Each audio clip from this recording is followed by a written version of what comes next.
tolcha kaeke cabsi male koladhu irrande bindi nake cabsi male koladhu irrande bindi nake koboko chistendu ini balmadhu fanni sadumate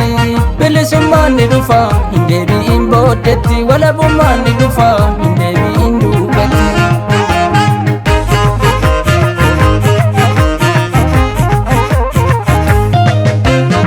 barsumatu biya ijare igage itti lolafte olman kesif imbane debi sitti hammate itti hubadhu ilali malamali malamali malamali dina ke adabasi itti marsi itti marsi itti marsi itti hubadhu ilali malamali malamali malamali dina ke adabasi itti marsi itti marsi itti marsi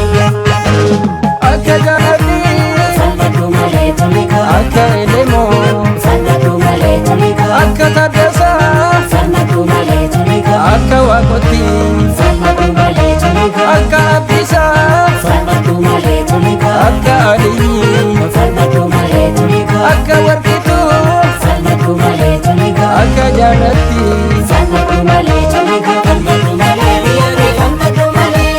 falmadhu malee biyya falmadhu malee falmadhu malee biyya falmadhu malee falmadhu malee biyya falmadhu malee falmadhu malee biyya falmadhu malee falmadhu malee biyya falmadhu malee falmadhu malee biyya falmadhu malee falmadhu malee biyya falmadhu malee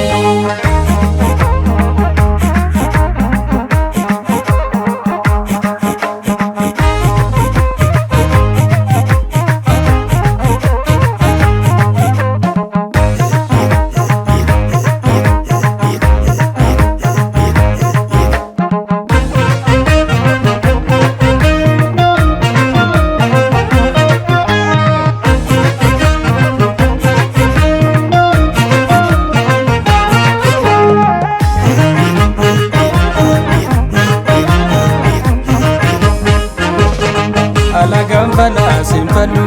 somatu tolcha kaeke cabsi male koladhu irrande bindi nake cabsi male koladhu irrande bindi nake koboko chistendu ini balmadhu fanni sadumate bilisumman ni dufa indebi imbodetti wala bumman ni dufa indebi indubatti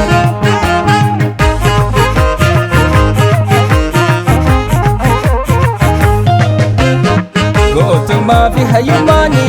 kan nu beeku addunyaani kunoo har'as qabna hayyoota kan dhagacheessisan dhaloota beekna eenyutu wallaale isa galee isa galee isa galee waliin ta'ii cimsi hayyuuke goota kee goota kee goota kee beekna eenyutu wallaale